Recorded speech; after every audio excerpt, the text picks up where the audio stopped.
Hey guys, welcome to another week of At Ping. This one's coming to you from work. It's nighttime here and going on day 7 straight. I got one more to go. So if we're gonna get this calm down, it's gotta happen here. And I had a couple people send in some videos this week, which I was stoked about. So let's check that first one out. Ping, what's up? Excuse the polo. Just finished some golf and just washing the truck. Just listening to you and Jace at Gypsy Tales and listening to you talk about fan engagement. So I figured I'd send you a video. And, in general, just the whole thing with Mathis and him, I'll listen to Mathis every now and then, but I'll tell you 9 times out of 10, I'm going to go with Gypsy Tales because the whole vibe of the thing. I mean, my favorite part of this episode is you guys talking about growth and you reading, As a Man Thinketh. One of my favorite books is As Hung by the Tongue, and it's in line with what you guys are saying. For a part of my life was a real shithead and had to grow and figure some things out and deal with some real negative, mental thoughts. But, why do you think the Moto community at its core is so negative towards other success? One of the best pieces of advice I ever got was, if you can't get excited about other success, you'll never be blessed with your own. And I just listen to people like Mathis that are just like, why are you hating on it, man? It's bringing new fans in. It's growing the sport. And I know that it's not just him. It's a kind of a systemic thing with the Moto community. Does it stem from the factory deals, and there's not a lot of rides, and the money that goes into amateur racing, and the limited amount of success that is available? Is that what it stems from, or is it something else? Is it just insecurity with Mathis and he needs to fucking go to the gym, or what? What is it, man? I appreciate it, David. I appreciate you sending in a video. And your question is basically, why is the Moto community so negative towards others' success? And I think that it's a few different reasons, in my opinion. And the first one is there's limited opportunities in this sport. There's not that many rides, which means there's not that many mechanic positions. There's even fewer team manager positions. There's just not that many jobs available. And there's a lot of people that want to work in the industry. So I think everybody's squeezing the puppy too tight, right? They think that if they let someone else in or they acknowledge somebody else's success, then it diminishes their standing and somehow is going to push them out of a job. And I think that comes from a lot of personal insecurity and immaturity, bottom line. And I'm not picking on anyone in particular. I think there are quite a few people in this industry where that does happen. It's not everybody. There's a lot of folks in the moto world that are great people and quick to give people compliments and pay respect where it's due. I think that it's a lot of mental and emotional immaturity. Like you said, you got to be able to be happy for others' success before you'll appreciate your own or get the opportunity to have your own.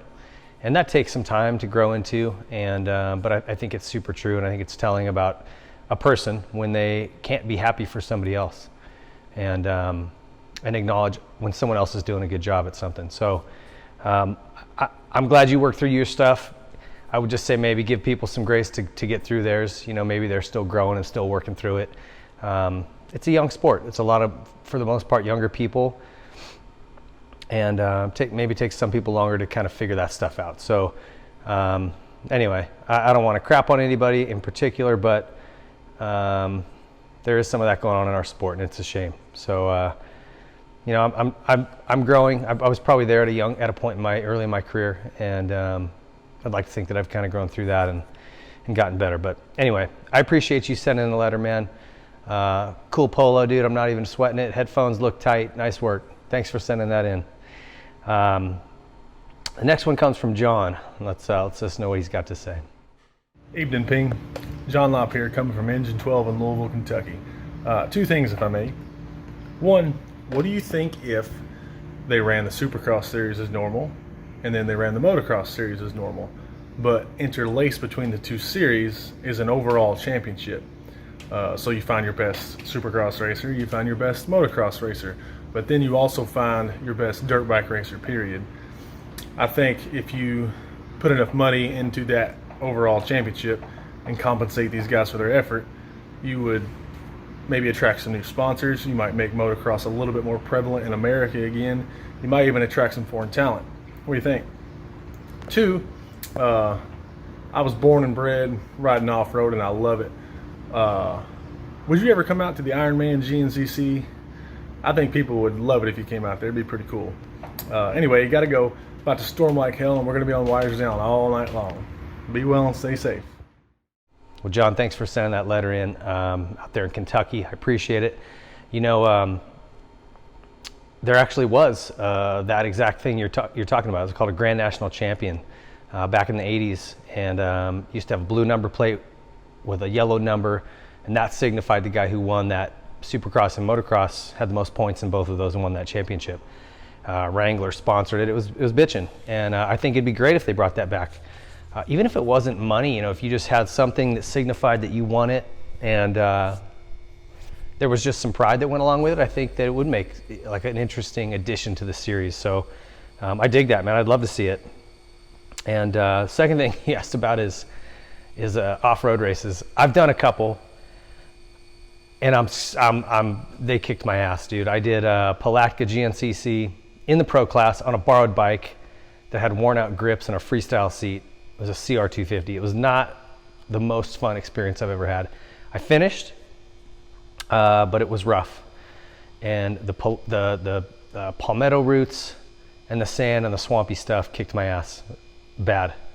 Then I did a works race at Havasu, which was 105 degrees, whooped out sand. That was brutal too. I'm not saying I would never come to Ironman. That place actually looks pretty cool if I could hit it where it didn't rain. I just need to do like the 40 plus class or something, because I keep trying to do these pro races, and I need to just admit that I'm not a pro anymore, and that's fine. So maybe someday, buddy. That's all I can tell you. It would be a lot of fun to come check it out. So maybe someday. And hey, I appreciate your service, the work you're doing. Sorry about those power line down calls. They're brutal. But if it's any consolation, it's about 9 million degrees here in Southern California, and we could just burst into flames at any moment. So I'll take power lines down over that. Thanks for your service, buddy, and I appreciate the letter. Our last one is a letter sent from Jeff in PA, and he says, "Hey Ping, love the Whiskey Throttle show. Here's my question. I always hear and am told how in shape today's riders are, and I believe that they are. But if you look back, yesterday's racers rode longer motos on worse bikes and didn't break down like the guys today. Why do you think that is?" I think you got to look at a few things here. You got to look at eras, right? The 70s were different from the 80s, were different from the 90s, and then I think from the 2000s on, it's been kind of similar. 70s, they were racing equipment that was so crappy, they couldn't ride them as hard as they wanted to. It would break. You had to really be gentle with the bikes. Part of racecraft was preserving the motorcycle. And in that context, I don't think you could push as hard as they can today. Guys push, the bikes aren't going to break. You can ride it as hard as you want, right? So I think you have to consider that. In the 80s, guys were in shape. Guys were gnarly. RJ, Johnny O, Wardy, Bailey, Hannah, those guys were gnarly. But the equipment wasn't as good. And I think the tracks weren't as good. The tracks didn't have as much traction. It was a little more loose.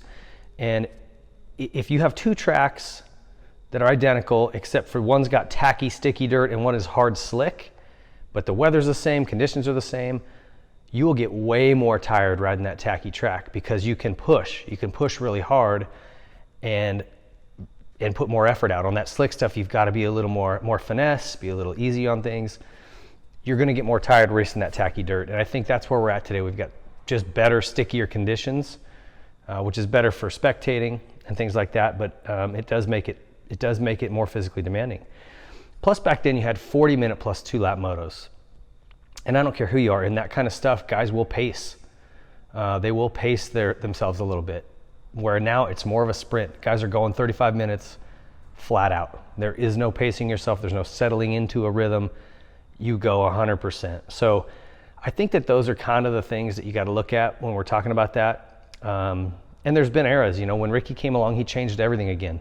The 90s were mellow. Guys were working hard, but they were also playing hard. And, we just had Jeff on the show with Buddy Antonis, and they were talking about that. Like, Jeff would look around, and Jeremy's over here, and Rhino's here. They're all drinking beers together. So if you're not losing any advantage because everyone's partying, then it's all good, right? Ricky changed that for sure.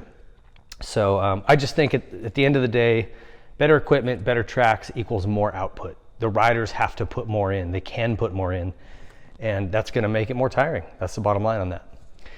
I appreciate your question. Thanks for sending it in. And man, I appreciate you guys sending videos. That's kind of the way I wanted this thing to work. For some reason, some people are a little hesitant to do it, but send them in. I'm not going to crap on you, man. I just want to be able to engage and chat back and forth. So thank you guys. We'll see you next week.